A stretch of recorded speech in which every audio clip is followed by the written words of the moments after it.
मैया बोली तो क्या करूं? बोले हम जब चली जाएं तो नेक डांट दीजियो बस।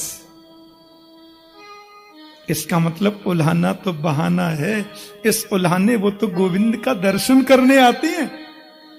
मैया बोली मेरी तो कुछ समझ में भी ना आवे, लाला को डांटन भी ना दे और उल्हानो भी सुनाती जा रही है। बोले ना हम जब चली जाए तो नेक समझा लियो, कोई बात ना है।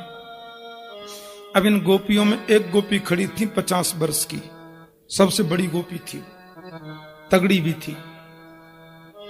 मैया बोली तुम कैसे चुपचाप खड़ी हो बहना, तुम सुनाओ। वो बोली मोह तो शर्म आवे बतावे में। अच्छा तुम्हारे संग कहा ऐसो भयो?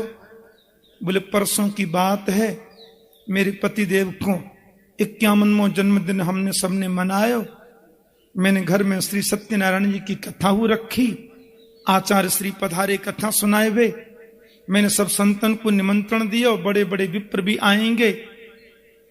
सत्यनारायण की कथा से पहले ही कन्हैया गए और पाटा पे जाके बैठ गए और हमसे बोले भाभी जी हमारा भोग लगाओ।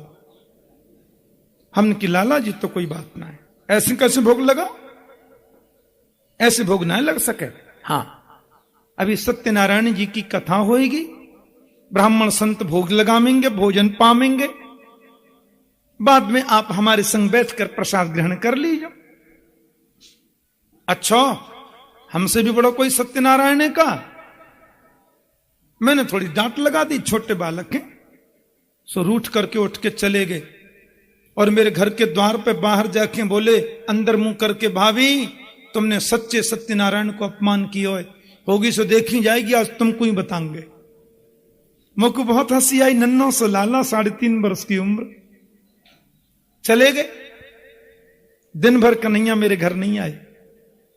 सैकड़ों संतन के भोजन भये, हजारिन ब्राह्मणन ने भोजन किए।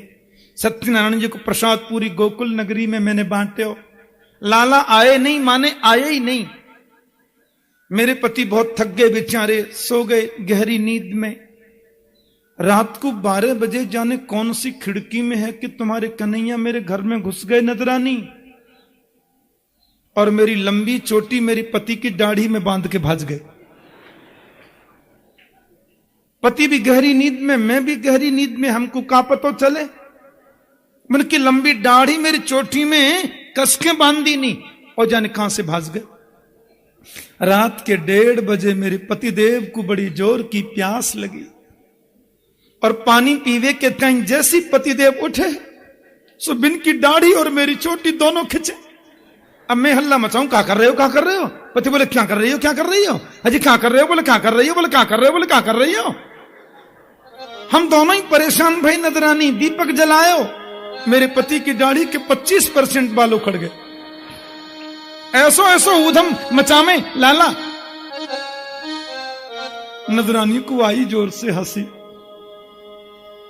अच्छा ये छोटो सो लाला इतना ऊधम? गोपी बोली आपके सामने छोटे दिखे, बाहर गली में जाते ही चौकड़ी भर के भागे, पेट में 1.5 हाथ की दाढ़ी है नजरानी। और परसों मेरे घर भी सत्यनारायण की कथा भाई, मैं पंजीरी भून रही रसोई घर में, सो मेरे पास जाकर बोले भाभी जी राम राम।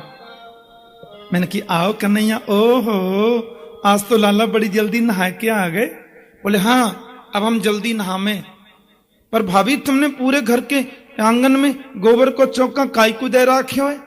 हमने कही आज हमारे घर विशेष पूजा होएगी सत्यनारायण प्रभु की, मैया से कहियो वे जरूर पधारें, कथा सुनबे भी। हाँ हाँ मैया भी आएंगे और हम भी नहा लिए, हम भी आएंगे। पर भाभी जी ये तुम बताओ तुम्हारे श्री सत्यनारायण जी कहाँ हैं?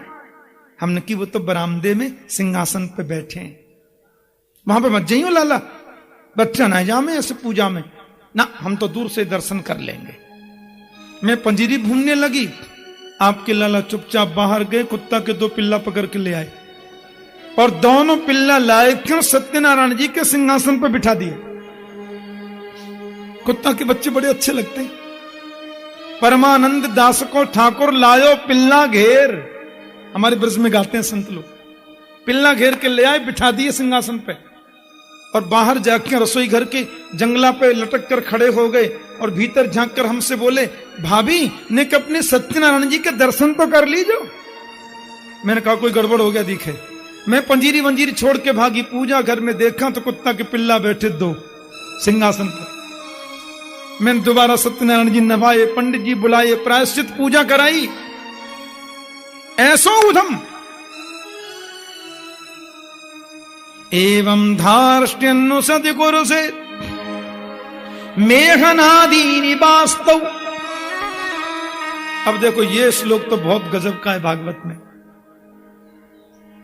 इस श्लोक का यदि सीधा सीधा अर्थ किया जाए तो मेघनादीनि वास्तव, इसका सीधा अर्थ यह होता है कि जहां हमारा पूजा घर है, हां अब बच्चों के लिए तो पूजा घर वो सब एक ही है, लेकिन जगतगुरु वल्लभाचार्य महाप्रभु ने देखा कि भगवान का चिन्मय शाश्वत जो विग्रह है उसमें मलमूत्रादि का होना तो असंभव है।